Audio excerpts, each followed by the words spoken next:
Thank you ही फार strong remedy आहे बरं. नाही समजलं सांगते. तर बिझनेस करत असताना बऱ्याचदा आपल्याला ओळखीतून रेफरन्स मिळत असतात.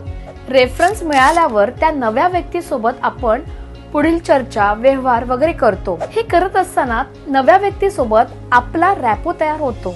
तिथून पुन्हा पुढचे रेफरन्स किंवा नव्या संधीची दारं खुली होतात.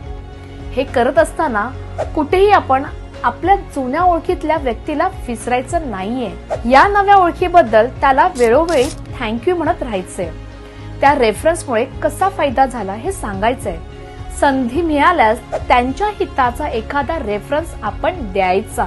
या एका थँक्यूने त्यालाही छान वाटतं आणि मदतीसाठी तो सदा तत्पर राहतो. एकंदर काय तर हा सगळा गिव्ह अँड टेकचा गेम आहे. यातला थँक्यू बोलाचा नियम कळला ना की बरोबर तुम्ही पायऱ्या चढत आपल्या ध्येयपूर्तीच्या दिशेने पुढे सरकत राहता.